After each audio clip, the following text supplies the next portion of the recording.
Hey guys, welcome back to SK भैया। तो ये है क्लास 12 का केमिस्ट्री का चैप्टर 3 इलेक्ट्रोकेमिस्ट्री के मोस्ट इंपॉर्टेंट क्वेश्चंस का पार्ट 1। वीडियो को एंड तक वॉच करना, बहुत मजा आने वाला है। एंड हाँ, बहुत से स्टूडेंट्स अभी भी वीडियो को वॉच कर रहे हैं बट वीडियो को लाइक एंड चैनल को सब्सक्राइब नहीं कर रहे हैं। सो स्टूडेंट्स, अभी वीडियो को लाइक करके चैनल को भी प्लीज सब्सक्राइब कर लीजिए। नोट्स टेलीग्राम चैनल पर प्रोवाइड हो जाएगा। चलो एक्सप्लेनेशन को स्टार्ट करते हैं। तो इलेक्ट्रोकेमिस्ट्री में सबसे पहले हम लोग पढ़ने जा रहे हैं वेरी शॉर्ट आंसर्स को, एंड फिर हम पढ़ने जा रहे हैं शॉर्ट आंसर्स को, एंड फिर लास्ट में हम लोग पढ़ेंगे लॉन्ग आंसर टाइप क्वेश्चंस को। तो चलो वीडियो को स्टार्ट करते हैं।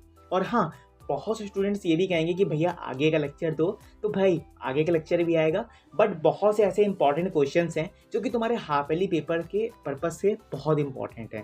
ठीक है, तो चलो पहले क्वेश्चंस को कवर कर लेते हैं एंड फिर लेक्चर्स की वीडियो तो आती रहेगी। ठीक है, चलो स्टार्ट करते हैं। तो देखो यहाँ पे वेरी शॉर्ट आंसर्स में जो फर्स्ट क्वेश्चन आता है हमारा, what is the effect of the temperature on molar conductivity. इन्होंने कहा कि ऐसा कौन सा इफेक्ट है कि मोलर कंडक्टिविटी का जो टेम्परेचर होता है उसको यहाँ पे क्या करता है, इफेक्ट डालता है। ठीक है, तो चलो आंसर्स में देखते हैं। देखो आंसर्स में लिखा हुआ है हमारा, molar conductivity is an electrolyte increases. Molar conductivity क्या करती है, लैम्डा एम क्या करता है, यहाँ पे कंडक्टिविटी को इंक्रीज करता है। जब कंडक्टिविटी को इंक्रीज करेगा तो साथ ही साथ जो टेम्परेचर होगा उस कंडक्टिविटी का, यानी उस मोलर कंडक्टिविटी का जो टेम्परेचर होगा वो भी हमारा क्या हो जाएगा, इंक्रीज हो जाएगा। सिंपल सा एक शॉर्ट लाइन में आंसर था। क्वेश्चन नंबर 2 की बात करते हैं। Why it is not the impossible to measure the single electrode potential. इन्होंने कहा कि यहाँ पे क्यों इम्पॉसिबल नहीं है सिंगल यहाँ पे इलेक्ट्रोड पोटेंशियल को मीजर करना। चलो आंसर्स में देखते हैं। देखो आंसर्स में लिखा हुआ है हमारा, it is not a possible to measure the single electrode potential because the half cell is containing in the single electrode. देखो बेसिकली यहाँ पे इन्होंने ये कहा कि यहाँ पे जो हाफ शेल होता है ना भैया, हाफ शेल किसका, यहाँ पे जो मोलर कंडक्टिविटी है या फिर तुम्हारा जो इलेक्ट्रोड पोटेंशियल में जितना भी तुम्हारा पोटेंशियल में कंडक्टिविटी इंक्रीज हुई या फिर कंडक्टिविटी इंक्रीज हुई, तो उसी को बोलते हैं यहाँ पे हम सिंगल इलेक्ट्रोड पोटेंशियल। इलेक्ट्रोड का मतलब होता है यहाँ पे एनोड एंड कैथोड का इंक्रीज एंड डिक्रीजमेंट।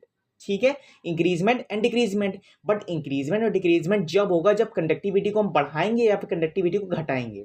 ठीक है, एड एग्जिस्ट द इंडिपेंडेंटली, वो इंडिपेंडेंटली डिपेंड नहीं रहेगी। ठीक है, as change can not flow the flow it own the single electrode. तो इन्होंने देखो वही चीज़ कही है कि यहाँ पे जो चार्ज है हमारा वो ऐसे फ्लो नहीं होता है सिंगल इलेक्ट्रोड के बिना। ठीक है, समझ में आ गया। चलो आगे देखते हैं क्वेश्चन नंबर 3। क्वेश्चन नंबर 3 में दिया है हमारा, name the factors on which the EMF of the cell depends. Cell पे ईएमएफ लगाने पे ऐसे कौन से फैक्टर्स होते हैं जो डिपेंड करते हैं। तो देखो आंसर्स में लिखा हुआ है हमारा, EMF of a cell depends on the following factors. देखो नेचर ऑफ रिएक्टेंट, यानी रिएक्टेंट की नेचर जो होता है ना उस पर डिपेंड करता है यहाँ पे फैक्टर हमारा, सॉरी फैक्टर नहीं, मतलब इलेक्ट्रोमोटिव फोर्स का जो सेल है वो उस पर डिपेंड करेगा। And concentration of a solution in the two half cells, जो कंसंट्रेशन की सॉल्यूशन की जो कंसंट्रेशन है उसके दो हाफ सेल में वो डिवाइड होगा। ठीक है, टेम्परेचर पे डिपेंड करेगा and pressure of a gas पे डिपेंड करेगा। ठीक है, ये हमारे कुछ फैक्टर्स थे, तो ये तुम लोग लर्न कर लेना। फिर आता है क्वेश्चन नंबर 4। क्वेश्चन नंबर 4 देखा जाएगा तो what are the units of the molar conductivity. Molar conductivity की भाई यूनिट्स क्या है, तो आई होप कि तुम लोग को पता होगा, रिवीजन भी तुम लोग निकल लिया होगा क्योंकि ये चैप्टर 3 है यार तुम लोगों का। तो आई होप है कि अच्छे से पता होगा कि centimetre square ohm inverse mole inverse में, और Simon centimetre square mole inverse में। और जिन स्टूडेंट्स को नहीं भी आता है तो प्लीज अच्छे से इसको वॉच करो एंड अच्छे से तुम्हारे कंसेप्ट में क्लैरिटी आ जाएगी। लेकिन हाँ, बहुत से स्टूडेंट्स अभी भी वीडियो को देख रहे हैं बट वीडियो को लाइक एंड चैनल को सब्सक्राइब नहीं कर रहे हैं। सो स्टूडेंट्स, मेरी पहली तुम्हारी रिक्वेस्ट है कि प्लीज़ चैनल को सब्सक्राइब करते चलो, क्योंकि बहुत जल्दी लाइव स्ट्रीम भी होने वाली है एंड लाइव स्ट्रीम में हम लोग भर भर के क्वेश्चंस को प्रैक्टिस करने वाले हैं एंड बहुत से ऐसे कंसेप्ट हैं जिसको हम लोग रिवाइज करेंगे। ठीक है, बहुत से चैप्टर्स को भी हम लोग रिवाइज करने वाले हैं। ठीक है, तो अभी सब्सक्राइब कर लो चैनल को, कुछ करना नहीं पड़ता, एक बटन दबाना पड़ता है एंड वीडियो को भी लाइक करते चलो। ठीक है, और चलो अब कंटिन्यू करते हैं। ठीक है, देखो क्वेश्चन नंबर 5 में लिखा हुआ है हमारा, write the nearest equation are the general cell region. देखो नियरेस्ट इक्वेशन ये होती है कि वो क्या करती है, यहाँ पे ए प्रोडक्ट से बी प्रोडक्ट का यहाँ पे क्या करती है, सम फाइंड करती है, उसी को बोलते हैं यहाँ पे नियरेस्ट इक्वेशन। ठीक है, देखो यहाँ से जैसे A B B plus C C and D D, तो यहाँ पे ए प्लस बी बी से यानी हमने क्या लिया है, प्रोडक्ट लिया और यहाँ पे रिएक्टेंट लिया। ठीक है, अगर तुम प्रोडक्ट और रिएक्टेंट को यहाँ पे क्या करोगे, प्लस करोगे, तो यहाँ पे क्या बनेगा, हमारा सॉल्यूशन बनेगा। ठीक है, तो यहाँ पे देखो वही चीज लिखी हुई है, अगर ई नॉट सेल है तुम्हारा, यहाँ पे ई नॉट सेल बोल लो या फिर ई सेल बोल लो। ठीक है, इलेक्ट्रोलाइटिक सेल होता है वो, ठीक है। तो ई नॉट सेल का मतलब यहाँ पे ये होता है कि जो कंडक्टिविटी है ना हमारी वो इंक्रीज हो रही है, तो वहां पे नॉट लग जाता है, बस इतना सा डिफरेंस होता है, इसको ध्यान रखो।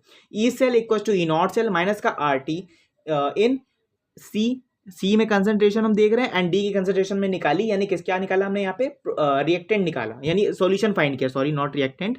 एंड एनएफ तुम्हारा यहाँ पे होता है number of metals, and F जो तुम्हारा है वो फैराडे लॉ डिपेंड करता है। फैराडे लॉ की वैल्यू अगर जिसको पता है वो कमेंट्स में बता दो, और जिन स्टूडेंट्स को नहीं पता है तो सुन लो। 96500 तुम्हारी जो सी यानी कूलाम होता है हमारा, तो ये हमारी वैल्यू होती है फैराडेस कांस्टेंट की, ठीक है। ए एंड डी हमारे यहाँ पे क्या थे, प्रोडक्ट्स थे, तो हमने प्रोडक्ट्स को लिख दिया यहाँ पे। ये जो तुम्हारा फॉर्मूला है, ये नेडल इक्वेशन को फर्स्ट इक्वेशन में सॉल्व करने के बाद हमको ये फॉर्मूला प्रूव होने के बाद मिला था। आई होप कि वीडियो अच्छे से वॉच करी। जिन स्टूडेंट्स ने वीडियो को नहीं देखा है तो वीडियो की लिंक डिस्क्रिप्शन में है, नहीं तो चैनल पे आप क्लिक करोगे, चैनल में क्लिक करने के बाद देखो वीडियोस को स्क्रॉल करना, देखो एकदम नीचे वीडियो हो जाएगी, दिखेगी आपको, तो वहां से आप वॉच कर सकते हो। चलो वापस से देखते हैं क्वेश्चन नंबर 6 पे।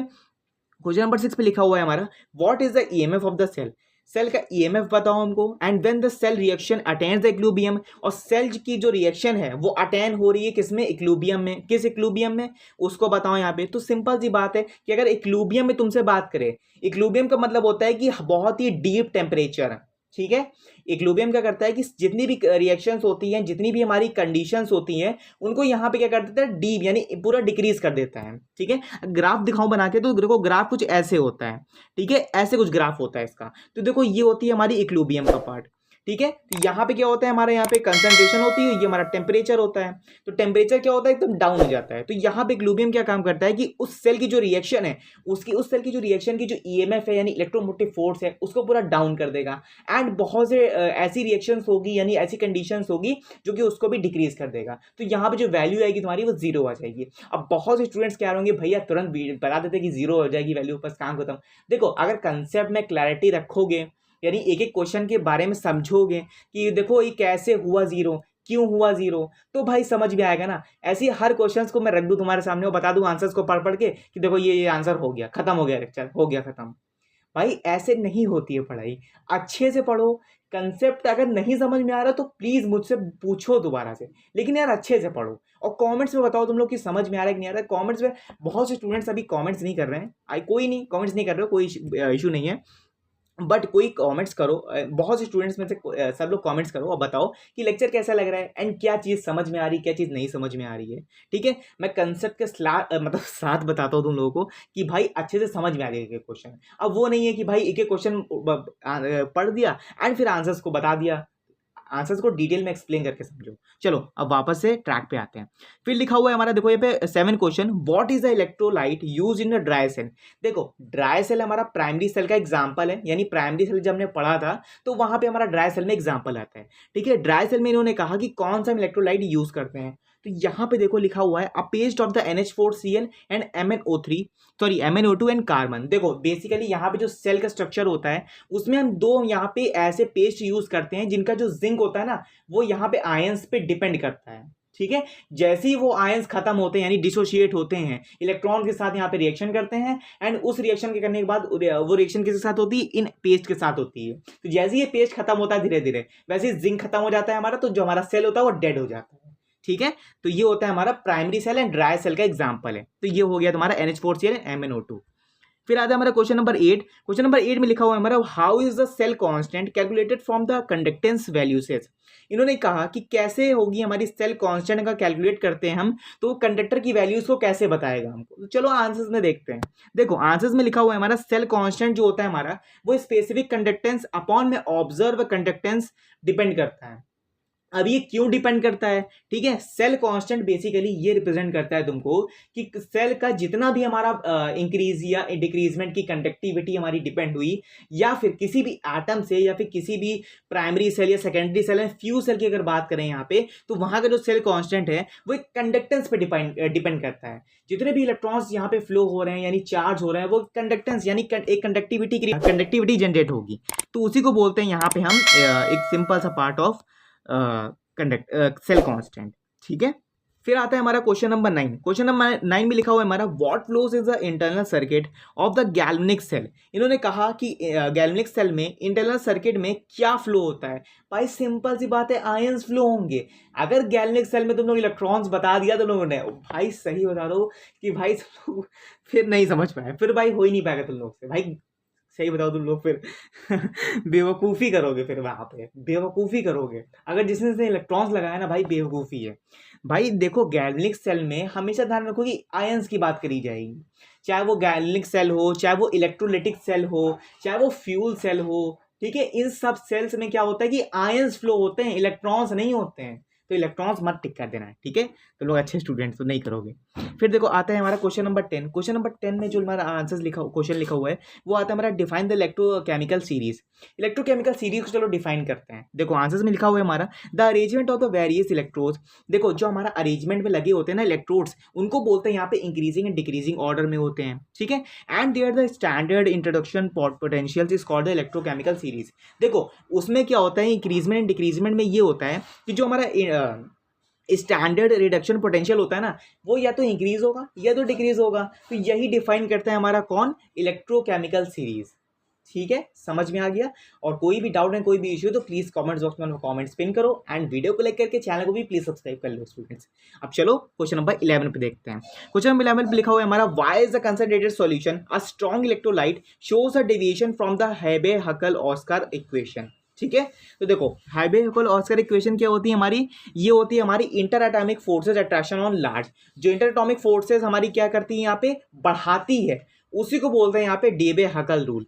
डेबे-हकल रूल बेसिकली यहाँ पे स्ट्रॉन्ग इलेक्ट्रोलाइट को बोला जाता है, क्योंकि स्ट्रॉन्ग इलेक्ट्रोलाइट में होता है हमारा lambda M equal to lambda naught M A root C होता है हमारा। जो लैम्डा एम है वो यहाँ पे क्या करता है, यहाँ पे कंडक्टिविटी डिफाइन होती है। लैम्डा नॉट एम होता है हमारा लिमिटिंग मोलर कंडक्टिविटी हमारी डिफाइन होगी। एंड जो हमारा ए है वो यहाँ पे क्या है, हमारा अरहीनियस की इक्वेशन है। एंड जो तुम्हारा रूट सी है वो क्या डिफाइन करेगा, यहाँ पे एक कांस्टेंट वैल्यूज को डिफाइन करेगा। ठीक है, तो ये था तुम्हारा एक छोटा सा कंसेप्ट, आई होप कि पता होगा। चलो कोई नहीं, 12th पे आते हैं। देखो 12th पे लिखा था, 12th पे है हमारा question, what is the use of platinum foil is a hydrogen electrode. Hydrogen electrode में मतलब हाइड्रोजन इलेक्ट्रोड प्लैटिनम फॉइल में क्या यूज करते हैं। ठीक है, चलो देखते हैं। It is used in the inflow of the outflow of the electrons. देखो अगर जो हमारा फॉइल होती है ना, बहुत से स्टूडेंट देखा होगा कि घर में फॉइल होती है जिसको हम अपने टिफिन में या फिर कोई भी रैपिंग में यूज करते हैं। अगर तुम वो फॉइल ले लो एंड वो फॉइल के अगर आगे पीछे तुम कोई भी हाइड्रोजन इलेक्ट्रोड दोगे, यानी हाइड्रोजन कहने का मतलब है कि अगर तुम वाटर से उसको मतलब उसके ऊपर अगर वाटर डालोगे तो क्या हो जाएगा, यहाँ पे इनफ्लो डालो या आउटफ्लो डालो तो वहां पे कुछ ऐसे वाटर का मिक्सचर बन जाएगा जैसे लगेगा तुमको इलेक्ट्रॉन्स हैं वो। ठीक है, तो कुछ ऐसे ही था हमारा ये क्वेश्चन नंबर 12। चलो क्वेश्चन नंबर 13 पे आते हैं। क्वेश्चन नंबर 13 पे लिखा हुआ है हमारा corrosion of the motor cars is of the greater problem in winter when the salt are spread on the roads or to the melt ice and snow। why। इन्होंने ये कहा कि अगर जंग लग जाए भैया किस पे, या फिर मोटर कार्स में, या फिर कोई बड़ी प्रॉब्लम आ जाए, ठीक है, उस कोरिजन की वजह से कोई बड़ी प्रॉब्लम आ जाए, किसमें, विंटर के सीजन में, ठीक है, यानी ठंडियों के सीजन में। when the salt are spread in the roads। और देखते होगे कि भाई जो रोड्स होती है ना उस पर क्या हो जाता है कि एक सॉल्ट टाइप का एक परत बन जाती है। ठीक है, to melt the ice and snow. Ice देखते हो गिरती रहती है, स्नो भी बहुत ज्यादा हो जाता है, तो वो भैया क्यों होता है यहाँ पे। चलो आंसर्स में देखते हैं। It is use in the inflow and outflow of the electrons. यहाँ पे भी क्या होता है कि जो इनफ्लो एंड आउटफ्लो में क्या होता है, यहाँ पे इलेक्ट्रॉन्स का यूज होता है। बेसिकली इलेक्ट्रॉन्स क्या करता है यहाँ पे कि उस कोरिजन पॉइंट पे वो क्या करता है, अपना चार्जिंग पॉइंट बढ़ा देता है, यानी इंक्रीजमेंट बढ़ा देता है। जब इलेक्ट्रॉन्स इंक्रीजमेंट बढ़ा देगा तो वहां पे सिंपल सी बात है कि जंग लगना शुरू हो जाएगा, यानी कोरिजन का पॉइंट होना शुरू हो जाएगा। ठीक है, अब आते हैं क्वेश्चन नंबर 14 पे। क्वेश्चन नंबर 14 में लिखा हुआ है it is a safe to the strain AgNO3 solution with a copper spoon. देखो यहाँ पे हमको एक इक्वेशन दी गई है, यानी E0 Ag प्लस स्लैश में Ag 0.80 वोल्ट, E0 में Cu प्लस एंड Cu। देखो यहाँ पे हमारा कुछ क्वेश्चन दिए हुए हैं। No it is not a safe because react with the AgNO3। यहाँ पे बेसिकली ये सेफ रिएक्शन नहीं है क्योंकि ये रिएक्ट नहीं करेगी। AgNO3 बेसिकली होता है हमारा सिल्वर नाइट्रेट। सिल्वर नाइट्रेट हमारा यहाँ पे किसके साथ रिएक्ट नहीं करेगा, यहाँ पे कॉपर के साथ रिएक्ट नहीं करता है। अगर वो कॉपर के साथ रिएक्ट करेगा तो यहाँ पे बना लेगा वो कॉपर, यानी सिल्वर कॉपर तो ये तो भाई अलग ही हो जाएगा, यानी कॉपर सिल्वर तो बनाएगा नहीं। ठीक है, तो यहाँ पे सिंपल सी बात है, जो यहाँ पे नाइट्रेट के साथ ये रिएक्ट करेगा तो बना लेगा ये हमें सिल्वर नाइट्रेट। ठीक है, ईएमएफ विल बी पॉजिटिव, जो इलेक्ट्रोमोटिव फोर्स है वो हमारा पॉजिटिव रहेगा। क्वेश्चन नंबर 15 की अगर बात करें यहाँ पे, तो why it is the necessary to the use of the salt bridge is a galvanic cell. तो यहाँ पे देखो लिखा हुआ है हमारा कि क्यों हम यूज करते हैं सॉल्ट ब्रिज में गैल्वेनिक सेल को। ठीक है, सॉल्ट ब्रिज में गैल्वेनिक सेल को हम क्यों यूज करते हैं, तो देखो लिखा हुआ है हमारा to complete the inner circuit and maintain the electrical neutrality of the solution. यहाँ पे गैल्वेनिक सेल क्या करता है कि वो क्या करता है कि यहाँ पे जो इनर सर्किट है उसको कंप्लीट करता है, फर्स्ट पॉइंट हो गया। सेकंड पॉइंट क्या करता है कि मेंटेन करता है इलेक्ट्रिकल न्यूट्रलिटी को।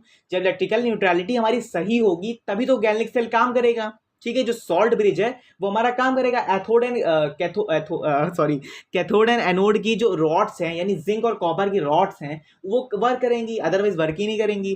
थर्ड पॉइंट है हमारा उस सॉल्यूशन में। ठीक है, समझ में आ गया। तो ये थे तुम्हारे कुछ वेरी शॉर्ट आंसर्स के क्वेश्चंस। ठीक है, आई होप कि समझ में आ गए होंगे। वीडियोस को अच्छे से वॉच करो और अच्छे से पढ़ो। नेक्स्ट पार्ट में हम पढ़ने वाले हैं शॉर्ट आंसर्स को। ठीक है, शॉर्ट आंसर्स को एंड लॉन्ग आंसर्स को खत्म करने वाले हैं।